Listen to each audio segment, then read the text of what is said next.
Welcome, ladies and gentlemen, to this time an amateur StarCraft 2 broadcast. So as you may have known by checking my feed or listening to my latest videos, the new focus of the AW77SC channel is indeed professional replays. But I did say from time to time I would cast an amateur replay, and this will be added to the nifty little playlist I have created. And it's more so nowadays I'm doing amateur commentaries to help players become better. Not because I'm an expert myself, but when you see a second perspective on things, and when you watch the entire game and every little detail, which Blizzard has ever so efficiently devised, the production tab, the APM tab, the income tab, all those tabs, they will give you an insight into how you're playing and how you can be better, and just general strategic analyzation. That's what commentators are here for, and that's why there's such a bustling community on YouTube that make players better. You watch a lot of HD, you watch a lot of professional replays, you get better. You just pick up on some small little tactics. So Hesperide did send this replay in to me. He's a good friend of mine, with whom I often play 2v2s, and I canoe alongside. Well, he's a kayaker, but I'm a sprint canoeer. So he sent this to me a little earlier today, with hopes of having it casted, and after that whole White Raw vs. Stefano series, which I just concluded casting this morning, I decided, hey, why not? I'll try this one amateur replay here. So he is indeed going to be the blue Terran, spawning at the top right of Metalopolis, up against Rageworks, the red Protoss. I believe this is from Silver League, where he is around rank 30 some odd, so we just wanted to see another perspective. Rageworks does have the non-wall-in, so just the pylon gateway, which is traditional against Terrans, as usually the Protoss player is only going to wall against Zerg, or go for that Forge Fast expand, as we saw in nearly every game from the set of Stefano versus White Raw. And so, not the smartest scouting strategy from Rageworks. He scouted all four corners, but in a game, it's never a side spawn like this. It's always a close spawn or a cross spawn. So he wasted his scout's time by sending him here. I used to do that, but then you send the scout here and here, and then, well, usually actually the close spawn and then the cross spawn, because it's a complete waste to send it here. That's just a small little commentary I can give to Rageworks, whether or not he's seeing this video. He has his cybernetic score timed normally, along with that gas timing, just the 14 sim around, and it's always that when you're going for, it seems, I could imagine he's going to go for a 4-gate or perhaps the 3-gate robo. They're easily doable after you start off with the initial cybernetic score gateway, and so he is chrono boosting out this one Stalker, and it all depends on the second gas, really, that will define whether or not he goes for the 3-gate robo or 4-gate. If he gets that second gas a little bit later, because it's not necessary with... Oh, why would he spend the money on the Stalker? That is odd, actually. He's delaying his Warp Gate timing, which he now will get. I disagree. He should have gone for the Warp Gate first and then the Stalker. There's no real need for this. I would go for the Zealot, personally, to scout. Nice pylon placement here to get some more vision. And so, again, as I said, that second gas really does dictate whether or not the Protoss player is going to go for the 3-gate robo or 4-gate. If he goes for a slightly later second gas, that means he's not... You need a lot of gas to be able to work with a robo, so he's going to get it at around 22. It is feasible for him to go for the 3-gate robo, but again, could go either way. We have a reactor on the first racks from Hesperide, and now a factory. He does have an orbital command and just a handful of marines, so nothing special on either parts. Some relatively traditional openings. We will see where this goes. Perhaps we will see some reactor Hellions from Hesperide, as he is producing the reactor on the barracks. Could probably lift off the factory and just switch it up. Timing is a little bit off. I would believe, yeah, it's just a few StarCraft 2 seconds off, and so he will have to wait if he is planning on going for reactor Hellions. So again, it's just this warp gate timing and the 1-gate. The scout, finally, an extremely late scout here from Hesperide. He will see nothing except the Zealot Stalker. So let me just be sure that he's seen nothing. So a blunder there for sure. I used to never be a big fan of scouting if I did not get around to it initially. I always go for the post-gateway scout. By the way, no reactor Hellions, a tech lab on the factory, and now a starport, so perhaps a 1-1-1 with tanks, marines, and medevacs, something of the sort. And so, personally, I don't usually... Well, I never used to scout... Apologies, as I mentioned a few episodes ago in my professional replays. Still coughing a little bit.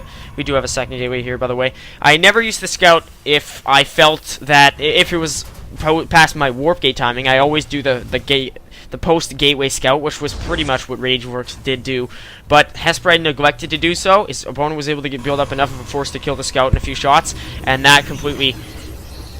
that's going to be detrimental, because he cannot see this robo build, and he's not going to be able to see this robo build once the observer vision out. That's the only unit you're really going to see for a little while. And exactly as I predicted, we have medevac, tank, and marine play. No upgrade facilities except Hesperide is opting for the command center. No upgrade facility for Rageworks either. Even when I go for a 3-gate robo, it's always and a pretty late second gate here as well. I always go for the 3 gates, robo, and forge. It's essential for me. As I may have mentioned, I don't know if you've heard or not, the one thing I pride myself on is my upgrade timings. I don't know why, I just managed to land them extremely well. It's just, it's natural now. Because I watched some pro replays, I saw people hotkeying their forge, decided to do the same. So we do have a Viking here. That is a pretty peculiar play. A Viking, just a random Viking. So this sacrificial zealot's going to be sent in here to see the army composition of Hesperide. It's mostly Marines. I don't know if he saw the tank or not. Most probably, yeah. He must have seen that shot. So we do have the fast Twilight Council here from our Protoss player, along with the finally the 3rd gate here. And he is, I don't know if he's anticipating medevac droppers or not. Did he see any sort of a Stargate? Yes, he did. So he saw that he has the observer vision now, and he's going to see that expo with the orbital command. So I don't know if Hesperide's planning on lifting it off, or if he's just having some sort of a macro CC, which wouldn't be too plausible on the one base. So he's finally getting the NG Bay, but exceptionally late here from our Terran player. That is one thing, Hesperide, if you are watching this, to work on, is upgrade timings. As we saw in the White Rod versus Stefano series, even in pros, Stefano completely out-upgraded his opponent. This base is not going to be a macro CC, by the way. It's going to be landed out here. Stefano was at 3-3 ground and air weapons, while his opponent was only at 2-0 for his ground units, and then late in the game 3-0 for his ground units, and only 2-0 for his air units. And that's in the bulk of the games, at least, when he did have air units and such. The gist of what I'm saying is, in that series, sometimes the reason that White Rod lost was just because of his... I apologize if I ruined it for you, by the way. Sometimes the reason he lost was just because of his lack of upgrades, and it was close, and he had a similar amount of units, but he just lost because of the upgrades. So we do have charge now. So charge watts are. I wonder why he would. Charge is an exceptional upgrade. So it's applicable in so very many situations. And I don't really protest Rageworks going for charge. It's a solid upgrade, and he does have the Dark Shrine now. So a 3-gate Robo Dark Shrine charge. Odd, definitely. Especially seeing this mech build, that's where Immortals come into play if you're a Protoss player. You see the siege tanks, it's mech, first thing that pops in your head is Immortals. So we have another barracks here, so the 111 from Hesperide. No tech lab on the starport or reactor. A little bit surprising. Not sure why he would have that one Viking as he has. Is it still? Yeah, it's still around somewhere. So, I don't know, maybe trying to land it for some sort of a harass. Has there been any? No, just the scout skilled, so I did not miss anything. So there's one Immortal coming a little bit late from our Protoss player. And let's look at our income tab there. The Protoss exceeding his opponent by 6 harvesters. Another thing to pay attention to. And this, of course, this observer vision. Let us look at that. He sees the entire army composition of his opponent. Detection, detection, detection, Hesperide. Always having that missile turret or Raven or scans for sure, but I mean, scans can only they take so much energy, especially when you're on this second base. And this natural, so the warp prism is going to be. It was hit. Oh, that was what that Viking was for, I guess, the counter warp prism play. Perhaps it was anticipated by Hesperide, or he actually scouted the Viking at one point. So here's somewhat of a push now coming from our Protoss player. Don't know if this is the brightest idea. He has no upgrades. And finally, you can just see the outproduction.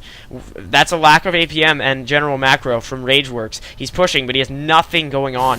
Hesperide has another tank, stim packs, weapons level 1 for his ground units just did finish. And now just a bunch of upgrades for Hesperide, and he's just sitting back. And what is it? I don't know if the APM tab... APM is M. My apologies. It doesn't really make that much of a difference in amateur replays. You can actually see that Rageworks has the APM, but it did drop when he was pushing. He had nothing. So he is finally expanding here, and there's the siege tank firing some shots off at the army composition. What sort of vision did Hesper? It must have had a scan or just some sort of a general low ground vision. I apologize for neglecting seeing that. So 3 more Dark Templar on the way at this Warp Prism here. And exact same population for both players. But look at our Protoss player's economy. 700 unspent minerals going up to 800 so very, very fast.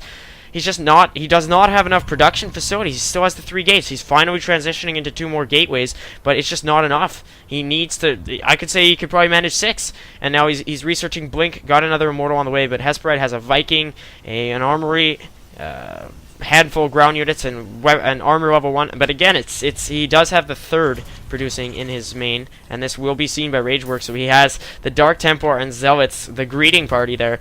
So another factory and an armory. So finally, some more upgrades will come for Hesperide. And I fear for Rageworks that this could be the deciding factor in the game. He could single-handedly lose this game off of the lack of upgrades, and it frustrates me because I've done 21 amateur commentaries before this, and players time and time again have lost thanks to no upgrades. So here's 2 sacrificial marines now. I don't know if that Dark Templar is going to be seen. That will be pretty essential, because if Hesperide saw the Dark Templar, he's now flipping out and going to get some ravens. Does he have any? No, he does not, so I don't know why he would opt for the Tech Lab. Probably just for some medevac researches. Caduceus reactor or whatnot. I don't know if he actually researched that. He has weapons level 2 and armor level 1, and as well as weapons level 1 for his tanks. And finally, 2 forges finishing for Rageworks, and a robotics base. So if he can get some Colossi out before his final push, that will be pretty nice. But weapons and armor level 1 researching. It is freaking 14 minutes in the game. I'm sorry, Rageworks, but it's just not too sharp of him to be getting that late upgrades. I mean, at least he's righting himself and getting those essential upgrades, albeit late in the game. And he does have his blink and he has his charge, but it's still, I don't know how this is going to work out for him, pushing into a crowded siege tank line with just this this paltry force. I have to say, he could be warping in so much more. He finally has these 5 gates, and he has an expansive economy. He should be pumping all these 1,200 minerals into charge lots. If he has 5 unused gates, that's 5 charge lots right there for you, and it spends some nice minerals, doesn't take up too much population, and they're very powerful, especially against this siege tank marine composition. And he does, even then, Rageworks has his force split, and if Hesperide sees this, then he can pick off half the force. It will mean a lot. So there is the Viking. No, there was a scan. Yeah, that took out the observer. So if Rageworks splitting his force like this, not the brightest idea, because if it is picked off by Hesperide, he's lost half his army, and it may well be picked off by Hesperide. He's got half right here, and it's going to be a conjoining push. Let's see how it works out for him. Hesperide's going to have to siege up those tanks, because he could lose this if they do not work out for him. Immortals moving in here, and Archons dealing devastating damage. Stalkers then now eliminating all those Marines and Marauders. This is going to be a very, very close battle. I think it's just going to marginally end in the favor of Hesperide, but then again, Rageworks still has some serious production facilities. He's going to reinforce on the go with the War Prism, so 1 Immortal does fall. Close micro there, but it failed him. So now Rageworks has another observer recuperated. He's got his 3rd, not really saturated, but transitioning into 3 more production facilities, and these charge lots just running in now and inflicting some serious hurt on the opposing force. Vikings falling, and this 1 Immortal just hanging back, probably grieving over the loss of his friend. So we just have 4 Dark Templar all of a sudden, and they are scanned here. The War Prism as well as scanned. There's the GG, well played from Hesperide, and wow, that is all I can say. Rageworks, you have my absolute applause. That was extremely well played at the final push. I will revisit the final push for the sake of both players. I was so very frustrated at Rageworks' lack of upgrades that I thought, there's no way he's going to be able to pull this one off if he's down 2-2. If his opponent has 2-2 ground weapons and then 1-0 vehicle weapons, and he has stim pack, and he has a well-placed siege tank force. What lost it for him? I would strongly say the lack of detection with the Raven, but it's not necessarily his fault, but scouting, as I said. Did he ever see the Dark Shrine? No, he never saw the Dark Shrine. He saw the Twilight Council, which may give him an idea, but he got the Tech Lab on the starport, and I don't think he ever had a Raven. And that's just a small little thing. You should anticipate a Dark Shrine with the Templar Archives. Or at least, scout and scan on occasion once you're this late in the game. And what really lost it for Hesperide, though, was that late game, that little engage there, right at the end. It was his pushing his forces up. He played into the hands of his opponent. They were identical in population for so long. So here, we'll go a little bit faster here while we wait for this last engage. They were just teetering on the edge of that final decisive battle, and there was a Colossus on the way, by the way. It never did really make a difference. But then, weapons level 1, see, and ground armor level 1 researching, and then what does Hesperide have? He has 1-1 with 1-0 researching on his tanks and 2-1 researching on his Marines, which is a massive advantage as is, because they're going to do a lot more damage, and he has his stim pack, and I'm not sure if he had I do not believe he had concussive shells. Let me check that real quick. No, he did not. Did not have any upgrades, no combat shields, no concussive shells. So that's a little bit of an issue. So then right here, how did he detect that observer though? That's my question. He must have. Did he have some sort? Oh, he had the missile turret. Okay, that is why. So then he did have that. I guess I can give it to him. He did have that detection for close to his army. And then right here was the essential micro point of this game. And I know I'm kind of dragging it on this whole replay here, but I really want to make sure both players understand, and you as an audience understand why this game went in the favor it was. So, well, why this game ended the way it did. So 123 to 122, extremely close population. This warp prism though he actually accidentally took a charge rod into the warp prism. This warp prism provided essential frontline support, and with these Vikings, Hesperide should have absolutely picked it off. I'm sure he should have anticipated the warp prism there, because even after it was really close and the battle was just so close. That was when these Vikings were not used to capacity and were not pushed in here on the warp prism. And then, as we saw, those charge rods were warped in and they decided the game. Small little wonder there not to have that zealot unloaded. And again, also the placement of the tanks. They were not sieged up in time because the charge rods moved in and the essential blink upgrades allowed the stalkers to get right up in there and completely negate the charge rods. And then we had these two immortals and the archons dealing so much. So look at that. The blink goes down. Immediately charge rods rush in and the siege tanks are doing area damage to themselves. A lot of the charge rods have fallen, so have the stalkers. These archons, exceptional against biological. They are falling quite fast, but let us see. 4 kills for this one. These immortals also, they should be focused down on the siege tanks, and this one right here was trying to retreat. Right at the end there, 6 kills, and his friend there at 11, and then right there, those were those essential charge lots right there. Just a real quick second. I know I'm being extremely analytical, but it is for the benefit of Hesperide, who requested this be done.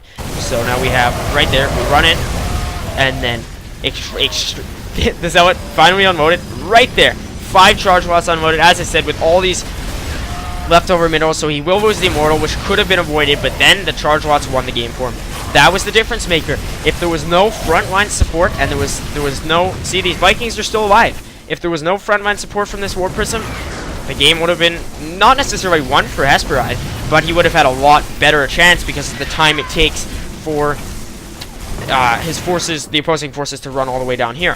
So then that would have absolutely changed the game. The warp prism, maybe he didn't see, yeah, see, he finally scanned it here and saw the Dark Templar on the way, and there was the GG, and that was the game. So I hope you guys enjoyed this replay. Hesperide as well for sending it in and for asking for some assistance. And that is pretty much how it turned out. I will see you guys pretty soon. I intend on doing a dual comm with a friend of mine, Mr. Quirrell Warcraft 3. I'll link you to his channel. We're probably going to be doing a nice series between DMAGA and Koss from the IEM qualifier playoffs about a month and a bit ago. So, well, almost 2 months now. So I'll catch you guys then. Hope you enjoy the replay. Goodbye.